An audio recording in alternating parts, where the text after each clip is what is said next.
Set on the outskirts of Salou in the Costa Dorada region of Spain is PortAventura World, a resort with a bunch of hotels and a water park, but more importantly for this video series, 2 theme parks, PortAventura and Ferrari Land.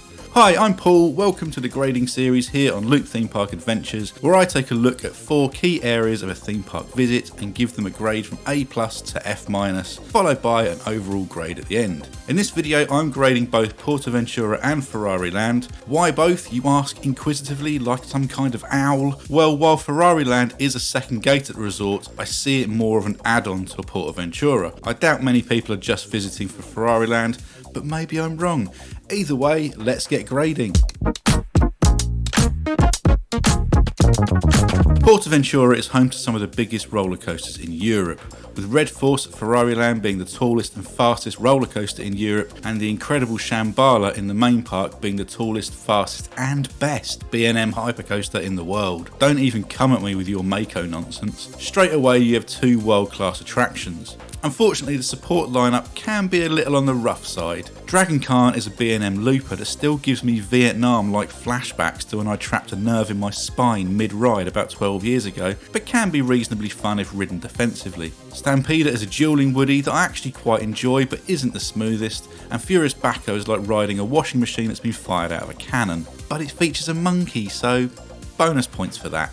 El Diablo ticks the mine train box, and Tomahawk is a fun little family woody. On the flat ride front, PortAventura is headlined by one of the most intimidating drop towers around in Hurricane Condor. Serpiente Emplumada pulls some intense forces, Yucatan does Matterhorn things, but in Spanish, and Contiki is a nicely located and themed pirate ship. Over at Ferrari Land we have a pair of shot and drop towers. Ferrari Land is also where you'll find the resort's dark rides, with a flying theatre and a 4D cinema housed within the main building. You can cool off in a Spanish heat with some Tutiki splash action on the log flume or on the rapids, and younger guests are catered for with the Sesamo Adventure section in PortAventura Park, along with a host of attractions in Ferrari Land, including Junior Red Force. There's a train and a boat ride if you prefer a more leisurely way to get around the park.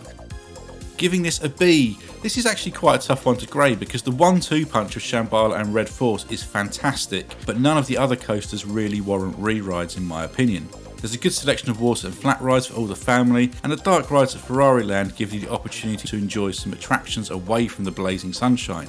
I would like to see a decent dark ride added to the main park though, and we're getting an indoor coaster for 2023, so that's a step in the right direction. Straight up, PortAventura is a beautiful park, the kind of place that's just enjoyable to be in regardless of all the attractions. Each themed land is immersive, from the jungly overgrowth and wooden huts of Polynesia through to the admittedly overdone Wild West theme of Far West, the amazing views across the lake in Mediterranean, and the pandas chilling out in China. The way each world transitions into each other feels natural and everything just kind of flows organically. Ferrari Land is a little more basic, but still really well done nonetheless, with the rustic Italian town providing a backdrop to the skyline dominating Red Force. Both parks are clean and well presented, with some really nice landscaping in some sections of the main park. I also really enjoy the interaction between some of the attractions, Shambhala and Dragon Khan, El Diablo and the Log Flume, Stampeder and Tomahawk, etc. The highest points of Shambhala, Red Force and Hurricane Condor also provide some stunning views of the mountains and ocean. I visited in October, so their Halloween event was gearing up with crazy amounts of amazing spooky theming, often tailored to the world it was located in, such as Mexico featuring a ton of Day of the Dead theming, and Far West having skeletons of horses and their riders. I also saw numerous actors dressed up interacting with guests. Gonna give this an A, really struggling to find fault here. PortAventura is stunning, and Ferrari Land, while not as overtly impressive, still manages to provide an immersive experience that ties to the Ferrari brand.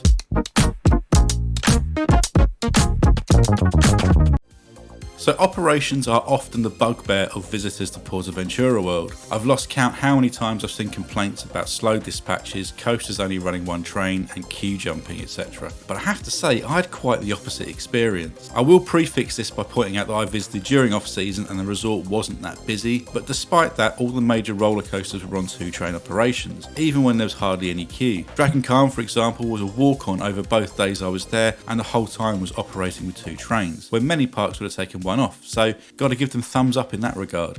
The downside to off-season, however, is staggered openings of attractions, which I did find a little frustrating in the morning. Despite a 10 AM rope drop, the likes of Stampede and Tomahawk didn't open until 11:30. Same with the log flume. It would have been nice to have a wider selection of rides available from opening, especially as many of the late openings were in the far west, which is towards the front end of the park. Also, Ferrari Land closed quite early at 4:30 PM, so that's something to consider when visiting on a quieter day. The staff I encountered were all friendly and efficient, and most spoke decent English, so no issues there. Grading this a B-. I can only review my own experience, and operations were broadly decent during my time at the resort, but the grade does get knocked down a bit due to the staggered opening of attractions. I paid €66 for 2-day entry to PortAventura, which included 1-day entry to Ferrari Land, which is a slightly odd setup, but furthers my point about Ferrari Land feeling more like an add-on than a full-day park. A single day ticket for PortAventura will set you back around €48, while a day ticket to Ferrari Land starts at €20. I have noticed that prices can fluctuate slightly based on time of year, so you may want to factor that in, but I'd say those are fair prices that are in line with most European theme parks. In terms of what you'll spend on park, I think like many European parks that PortAventura is quite reasonable, cheap even in some respects, especially when compared to UK parks. Merchandise was sensibly priced and food wasn't too bad depending on where you chose to eat. On the subject of which, there is a great selection of eateries on site, including a dedicated vegan restaurant.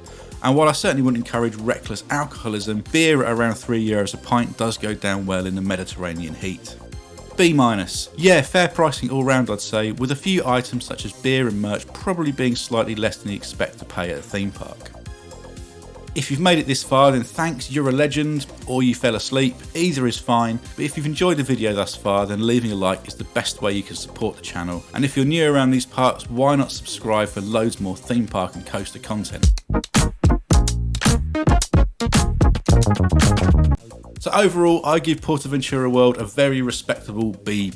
It's a really well laid out and visually attractive place, with a great top 2 coasters and a fairly laid back vibe. Another couple of indoor attractions would be great for getting out of the heat, something they're already addressing with the construction of an indoor roller coaster. It's a resort I would happily recommend visiting, especially as it's so easy and cheap to get to from the UK if you pick the right time of year. Let me know your thoughts on PortAventura World down in the comments below. As always, thanks for watching. I'll catch you next time here on Loop Theme Park Adventures.